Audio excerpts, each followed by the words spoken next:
안녕하세요 여러분, 해피고 선생입니다. 오늘은 우리가 100세 시대를 살고 있는데 우리에게 이 긴 시간 필요한 것은 어떤 공부인지에 대해서 한번 정리해 봤습니다.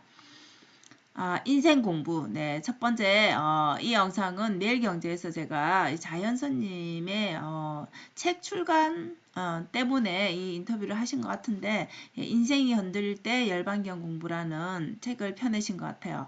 네, 이분 제가 이 신문에서 눈이 갔던 이유가 논문과 박사, 요 개수에서 너무 놀래서 쳐다봤는데, 네, 박사가 현재 7개고, 지금 또 8개째 도전을 하고 계시는 것 같아요. 심리상담 박사를 따면 이제 8개가 된다고 합니다. 정말 박사 개수가 한 개도 힘든데 8개 딴다는 건 너무 대단하시죠, 그죠?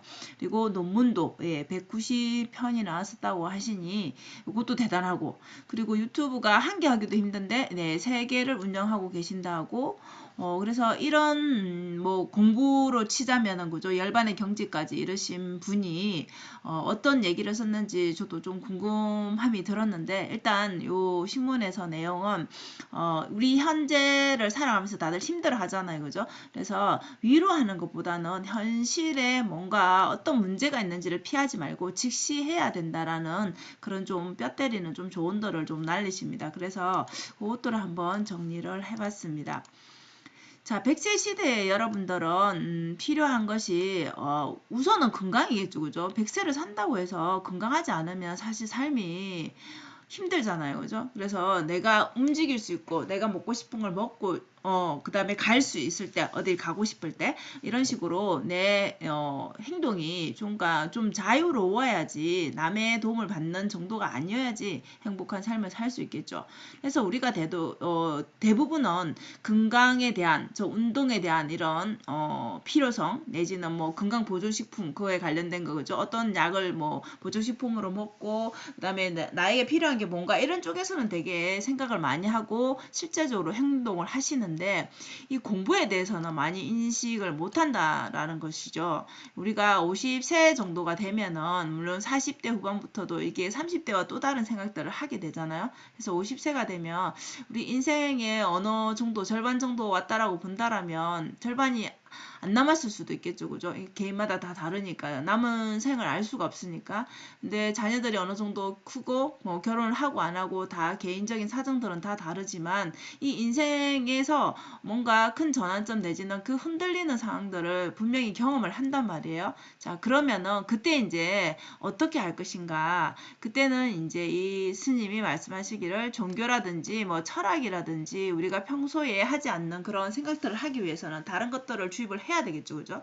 그래서 자기만의 이런 공부를 통해서 자기만의 세계관을 완성을 해야지, 좀 더, 이런 사람들은 자신감도 있고 뭔가 미래에 대해서 이렇게 걱정하는 것보다는 하루하루를 되게 즐기면서 멋있게 산다라는 거죠. 좀 행복하게 산다라는 거죠. 그래서 100세 시대를 살려면은 이렇게 운동하고 좋은 거를 먹고 내 몸을 관리하는 것도 필요하지만, 정신적인 내 건강 관리를 위한, 정신 건강을 위한 이런 쪽의 공부도 필요하다라는 것을 좀 인식해야 된다라고 얘기를 합니다. 저도 적극 공감을 합니다. 그래서 이 스님이 지금 박사만 7개, 정말 한 개도 정말 힘들거든요, 여러분, 그죠? 근데 얘를 8개를 한다라는 거는 정말 대단하신, 그죠, 열정이고, 그 공부에 대해서는 정말 열반 경지에 이뤘다라고 할 수 있잖아요. 근데 이분이 이제 이렇게 할 수 있는 게 원동력이 뭐냐라고 여쭤보니까, 게임처럼, 우리 게임은 되게 그렇게 뭐 힘들게 한다기보다 그냥 재밌게 하잖아요, 그죠? 그리고 계속 중독되어서 계속 이렇게 하게 되잖아요, 그냥. 그러니까 이 취미 자체를 게임처럼 하라고 생각하면 된다라는 것이죠. 취미를 너무 힘들게 해야만 되는 것이, 일적으로 생각하면은 힘들어서 하지 못하잖아요, 그죠? 그래서 그냥 취미 자체를 그냥 즐기는 겁니다. 그래서 힘들지 않게 저 게임하는 것과 같이, 그래서 매일매일 우리가 어떤 일을 한번 하고 정지해버리면은 멈춰버리면은 또다시 그 일을 하려면 또다시 파악이 필요하고 또 적응하는 시간이 필요하죠. 근데 매일매일 하게 되면은 행동을 하게 되면은 우리가 그렇잖아요. 그냥 습관처럼 그냥 하게 되잖아요. 그죠? 습관이 붙어서 이렇게 매일 하게 되면 실력 또한 습관도 붙지만 실력 또한 향상이 되기 때문에 박사를 한 개 딸 때 힘들었겠지만 두 번째, 세 번째, 네 번째 물론 분야는 철학, 사학, 뭐 교육학, 미술학 이렇게 다양하게 하셨어요. 이분이 심리 상담까지. 예, 이제 그렇게 분야를 넓혀가지만 그래도 그 첫 번째 했던 거에 두 번째 했던 거에 그런 노하우도 쌓이고 그런 우리가 논문을 쓴다라면 그런 형식들이 있잖아요. 그죠? 그 형식이 이제 파악이 되다 보니까 내용만 다른 것이지 그 스타일을 알기 때문에 이제 속도 같은 게 훨씬 더 빨라지겠죠. 그래서 실력이 향상이 된다라는 거죠. 그래서 열반의 의미는 불을 끄는 것이고 결국 그거는 우리 머릿속에 있는 그 번뇌를 끈다는 거. 우리가 생각이 많아서 괴롭고 힘들고 비교하고 이렇기 때문에 마음에 불안이 오는 거잖아요. 그죠? 그런 것 자체를 끄는 것이라고 얘기를 합니다. 그래서 여러분들도 뭔가를 할 때 그냥 게임 하듯이 이 취미를 그냥 즐기는 차원이 되면 어느 순간 내가 원하는 것들을 얻을 수 있다라는 거죠. 그래서 현실적인 조언, 네.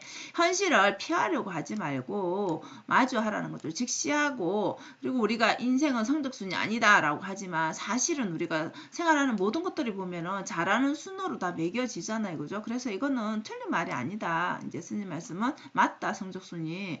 그러면 모두가 성적이 좋다고 할 수 없잖아요. 그죠? 저 좋은 사람은 상위 몇 프로는 정해지는 거니까. 그럼 내가 이 나쁘다는 경계에 든다라면은 이걸 피하려고 하지 말고 내가 이걸 어떻게 개선할 수 있을까 대안을 모색하고 행동하는 게 필요하지 인생은 성적순이 아니다라고 회피하지 말라라는 것이죠.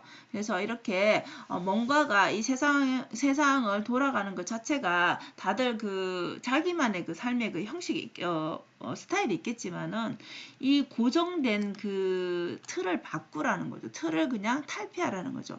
그러기 위해서는 유연한 사고 방식이 필요하겠죠. 그래서 고통을 피하려고 하지 말고 고통은 누구에게나 오는 것이니까 고통을 마주하고 우리가 파도를 타면 막 파도를 거스르려고 하면 힘들잖아요. 그죠? 오히려 더 물에 빠지고 더 물을 먹게 되잖아요. 그런 것처럼 파도에 그냥 내 몸을 맡기면 이 파도에 따라서 이렇게 흘러가잖아요. 그런 것처럼 파도를 타듯이 그냥 고통이 왔을 때는 그 고통을 마주 보고 여기에서 내가 할 수 있는 거 없는 거를 구분해서 내가 할 수 없는 거를 굳이 하려고 하면 괴롭겠죠. 그죠? 그래서 내가 할 수 있는 거에 집중을 하시면 되겠죠. 그래서 결국은 남과 비교하지 말고 그냥 내가 중심이 돼서 나를 중심으로 살아보는 거죠. 그죠? 남을 탓하거나 남과 비교하는 것이 아니라 내 고통이 왔으면 남과 크기를 비교하는 것이 아니라 내 고통 자체에서 내가 지금 어떻게 이거를 해결할 수 있고 내가 못하는 것은 무엇인지를 분리해서 내가 어찌 할 수 없는 거에 대해서 집중하지 말라라는 뜻이죠. 그죠? 그래서 고통도 무시하지 말고 그냥 흘려보내듯이 그 감정이 왔으면 흘려보내듯이 해보시라는 거죠. 그래서 마지막에 좋은 말씀 하시는데 인간은 우리 모두는 여러분 나랑 똑같은 사람이 없잖아요. 그죠? 정말 유일합니다. 쌍둥이도 똑같지가 않죠. 그래서 다른 사람과 우리는 비교를 하니까는 괴로운 겁니다. 그 사람을 따라가지 못해서 그 사람보다 나아지지 못해서 괴로운 것이죠. 그죠? 그래서 모든 부분을 비교하지 마시고 그냥 세상에 나는 유일한 존재인데 어느 누구와 똑같을 수가 없잖아요. 그죠? 그렇기 때문에 그 존재 자체만으로도 귀하다는 것이죠. 그래서 우리가 나무의 단풍을 보면 여러분 어때요? 단풍이 한 가지가 아니라 이 색깔 여러 가지가 어우러져서 우리는 예쁘다, 아름답다 이렇게 표현을 하잖아요. 그죠? 근데 이 표현에서 보고 저는 되게 이렇게 표현할 수도 있구나라는 것을 느꼈어요. 이 단풍이 아름다운 이유는 우리는 각각의 색을 내기 때문에 그냥 아름답다 요까지만 여러분들이 생각을 할 수 있잖아요. 근데 이 스님은 다 다른 색으로 죽어가기 때문에 행복하다라는 말씀을 하시더라고요. 그래서 우리는 나만의 색깔을 찾기 위해서 나만의 세계관을 완성하기 위해서 나만의 그런 철학이든 그죠? 뭐 종교든 뭐 역사든 이렇게 인생 공부든 어쨌든 공부를 하는 게 내 마음, 내면을 다스리는 게 필요하다라는 거죠. 그래서 아마 이 다른 색으로 죽어간다라는 이 표현을 쓰신 게 우리가 그 나중에 죽음 앞에 갔을 때 우리의 각각의 그 존재의 가치가 내가 이 생을 삶에 있어서 행복하게 살다 간다 이 느낌을 그죠? 이 단풍은 아름다움을 주고 죽어가는 거잖아요. 그죠? 다른 사람에게 우리 사람도 역시 다른 사람을 도우면서 아름답게 이렇게 단풍처럼 삶을 마감할 수 있으면 정말 행복하다고 느끼지 않을까라는 생각을 해봤습니다. 그래서 오늘은 이 자연 스님의 제가 인터뷰를 보고 박사가 7개라는 거기에 탁 꽂혀가지고 제가요, 요 코너를 집중해서 읽었는데, 이거를 영상으로 한번 만들어 봤습니다. 자, 오늘도 행복한 하루 되시고요, 여러분. 네, 여러분은 소중한 존재이니까, 예, 자기만의 그 아름다움이 있다라는 거를 예, 기억하시기 바랍니다. 자, 오늘도 영상 시청해 주셔서 감사합니다. 여러분 행복한 하루 되세요.